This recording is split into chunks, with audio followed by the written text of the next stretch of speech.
नमस्कार, राजे किचन मध्ये आपलं स्वागत आहे। आज आपण सुकटचं कालवण बनवणार आहोत। इथे मी बारीक सुकट घेतले, आता आपण ती भाजून घेऊया।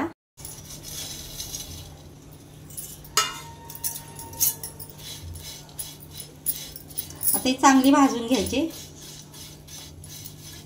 सुकट चांगली भाजले, आता आपण काढून घेऊया। आता भाजून घेतलेले सुकट आपण थंड पाण्यामध्ये धुवून घेऊया।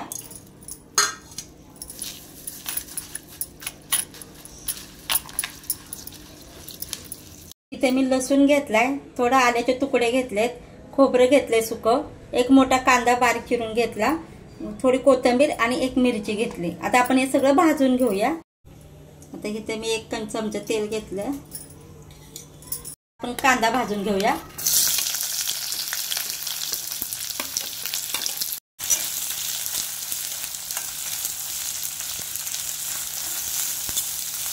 आता कांदा झालाय चांगला भाजून, आता त्यातच मी खोबरं भाजून घेणार आहे।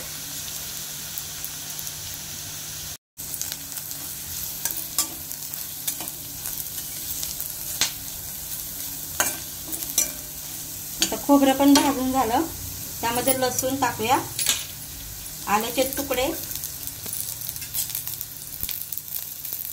हिरवी मिरची।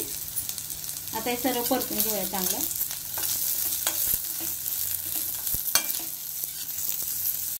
आता हे मसाला भाजून झालाय चांगला, आता काढून घेऊया। भाजलेला मसाला मिक्सरमध्ये बारीक करून घेऊया। मी थोडी त्यात कोथिंबीर घेतले। आपलं वाटण बारीक करून झालंय। इथे 2 चमचे तेल घेते।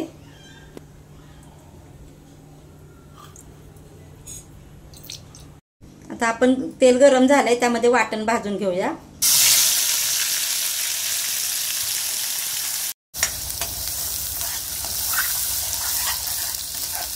मसाला चांगला भाजून घेते, त्यामध्ये आता आपण मसाले टाकूया। आता मी थोड्या चमचा हळद टाकले, 2 चमचे लाल तिखट, पाव चमचा घरगुती गरम मसाला।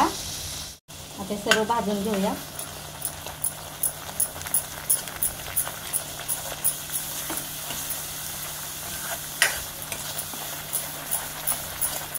मसाला चांगला भाजलाय, मध्ये आपण आता सुकट टाकूया।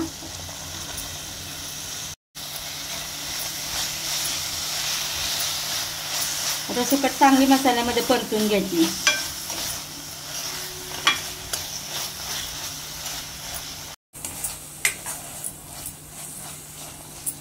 आता सुकट चांगली परतून झाले, आता आपण त्यात पाणी ओतूया।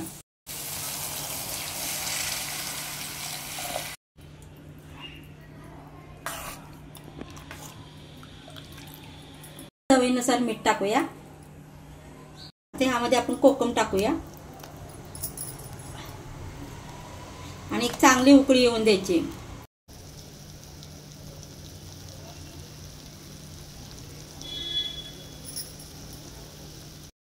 आता चांगली उकळी आले, सुकटीचं कालवण बनवून तयार आहे।